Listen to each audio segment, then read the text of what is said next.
Olá, meu querido jovem, meu querido amigo, você de qualquer outra denominação, seja bem-vindo ao canal Terceiro Elias Profético. E hoje estamos dando início a um novo estudo da lição da Escola Sabatina, que está direcionada principalmente à juventude da igreja. E o título é Apologética, a verdade em tempos de dúvida. Primeiramente, eu quero começar fazendo uma pergunta. Você sabe o que significa a palavra apologética? A apologética é um ramo, é um estudo onde a pessoa se dedica para tentar responder questionamentos acerca da fé. Se eu pudesse resumir, apologética nada mais é do que a defesa da fé. Por que isto é importante? Há um pensamento que está presente tanto na igreja quanto em algumas outras denominações.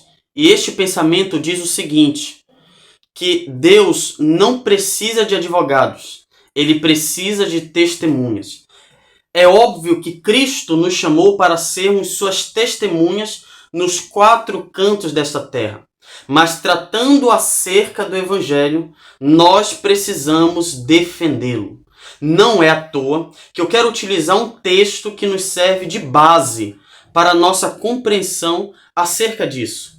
É o texto de 1 Pedro, capítulo 3, versículo 15. É óbvio que a lição da Escola Sabatina pede para a gente ler o texto de 1 Reis, capítulo 10, dos versos 1 a 13. Mas eu vou deixar esse dever de casa para você, tá bom? Você lê aí na sua casa, 1 Reis, capítulo 10, do verso 1 a 13. Mas neste exato momento, eu quero que você pegue a sua Bíblia e abra em 1 Pedro, no capítulo 3, nós vamos ler a partir do versículo 15. 1 Pedro, capítulo 3, versículo 15. Aí nós vamos ver se realmente no reino de Deus não há necessidade de advogados, não há necessidade de se defender o evangelho. Veja o que Pedro vai nos dizer. Antes, santificai o Senhor Deus em vossos corações e estais sempre preparados para responder com mansidão e temor todo aquele que vos pedir a razão da esperança que há em vós. Note, Pedro diz que nós devemos santificar a Deus em nossos corações, porque é dentro do nosso coração que procede as fontes da vida, que procede o nosso caráter. E aí Pedro nos aconselha que nós que somos cristãos, que cremos no Evangelho, nós precisamos estar preparados para responder com mansidão e temor todo aquele que vos pedir razão da vossa fé. Quando você for questionado do porquê você crer naquilo que prega, você deve estar preparado em defender. É por isso que existe a apologética, a defesa da fé. Se não houvesse a necessidade de defesa, não necessitaria de apologética. Isso é tão presente que após a era apostólica, a partir do segundo século em diante, houve homens que usaram da apologética para defender a fé. O que dizer dos pais da igreja? Orígenes, Policarpo de Esmina, Inácio de Antioquia e tantos outros que foram levantados por Deus para defenderem o cristianismo. Então note como a apologética ela é importante. Falando para você que é adventista do sétimo dia, jovem, por que é necessário nós estudarmos sobre este assunto? Primeiro, quando nós tratamos acerca do cristianismo, o cristianismo é uma religião muito atacada por budistas, hinduístas ou de qualquer outra religião que tem uma proposta contrária ao cristianismo. Também o cristianismo é atacado por ateus, agnósticos. Então nós devemos estar preparados para defender a nossa fé, para defender a palavra de Deus contra estes grupos de pessoas. Quando eles nos questionarem, por que você crê que Jesus ressuscitou dentre os mortos? Eu tenho um embasamento para defender a minha fé. Por que você crê que o Gênesis capítulo 1, 2 e 3 são literais e não metafóricos ou simbólicos? Eu tenho que estar preparado para defender a minha fé com base nas Sagradas Escrituras. Então note como a apologética é importante falando do cristianismo de modo geral. Especificamente aos adventistas, por que este tema é importante? Porque de uns tempos para cá, nossa denominação, a Igreja Adventista do Sétimo Dia, tem sido muito atacada pelos críticos. Óbvio, se ela está sendo atacada, nós que somos adventistas precisamos defendê-la. Precisamos sustentar, através das Escrituras, o motivo pelo qual nós cremos que o sábado é o dia do Senhor, que aqueles que morrem descansam em Cristo e esperam a ressurreição dos justos, porque a volta de Cristo é literal e é após a tribulação. Então nós devemos estar convictos da nossa fé. E isso parte de alguém que tem um relacionamento com a palavra de Deus. E aí, resta-nos responder mais uma outra pergunta. Vale a pena crer? Sim. Como disse o apóstolo Pedro, devemos estar preparados para responder a qualquer um que pedir a razão da esperança que há dentro de nós. Contudo, as nossas respostas devem ser com mansidão e respeito. Entra naquilo que é muito enfatizado por muitos dos nossos teólogos, que é o seguinte: você deve saber como responder, como colocar as palavras de modo correto para que a esperança e a fé cheguem naquele coração. Como fazer isso? Primeiro, construa relacionamentos. Tanto você que é adventista do sétimo dia, quanto você que faz parte de qualquer outra denominação, pense comigo.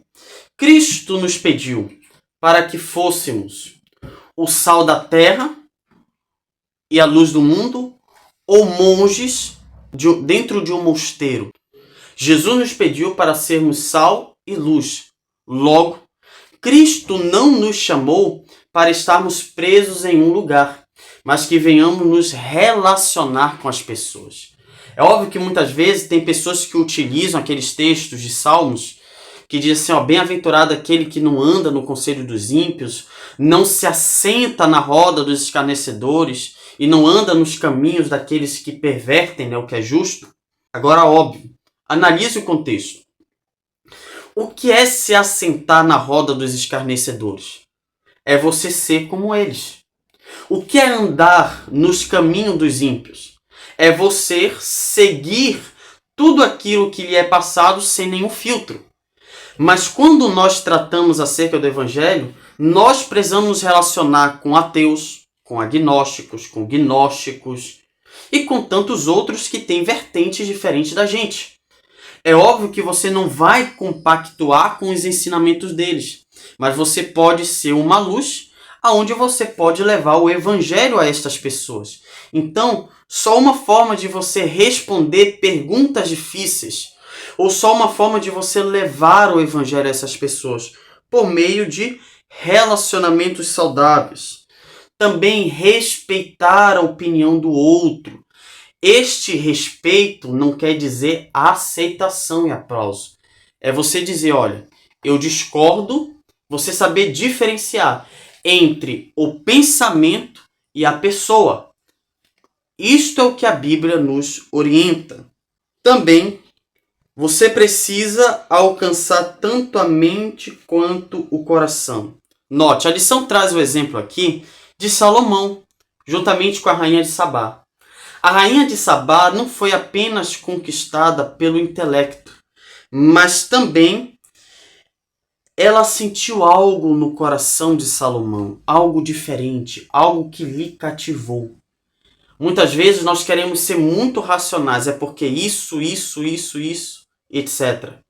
Mas nós estamos tão racionais que estamos frios e não conseguimos passar, não conseguimos cativar a pessoa acerca daquilo que nós cremos. E por último, aponte sempre para a beleza de Deus. Todo e qualquer questionamento, aponte para Cristo, aponte para Deus.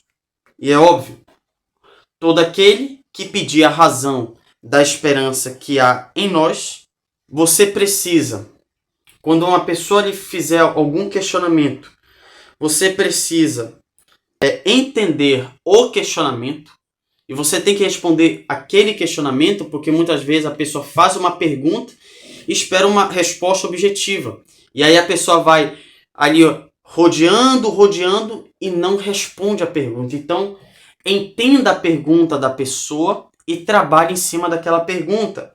Segundo, faça perguntas para quem pergunta. Isso aqui é essencial. E aí eu preciso utilizar o exemplo de Cristo.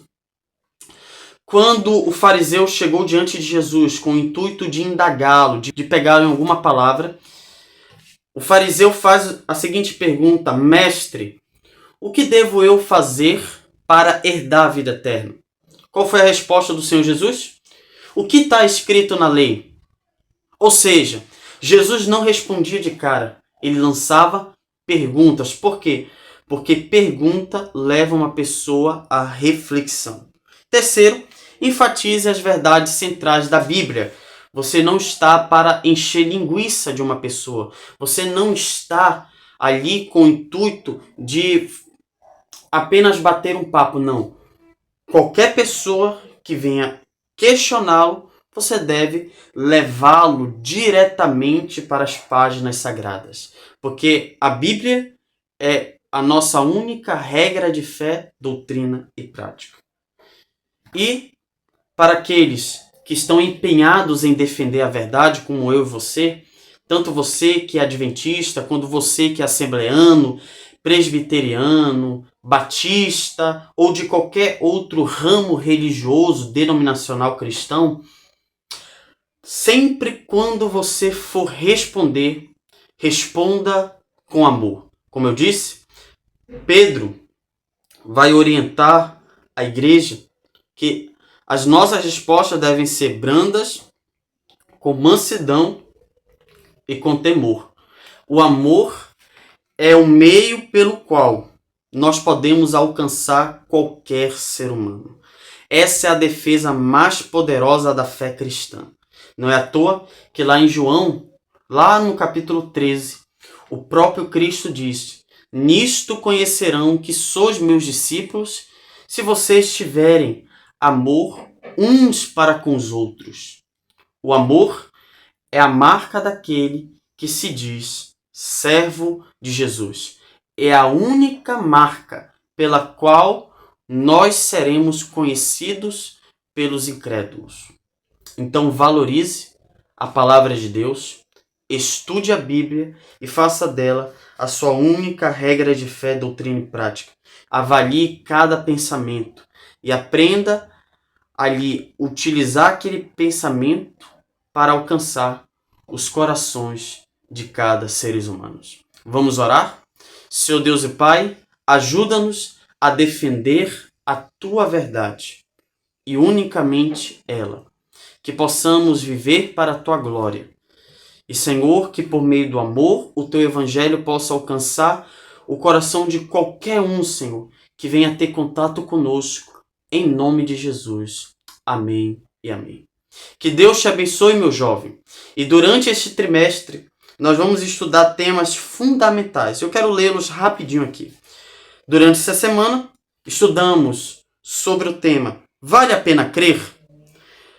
O segundo tema será Missão Areópago. O terceiro, Assinatura do Designer.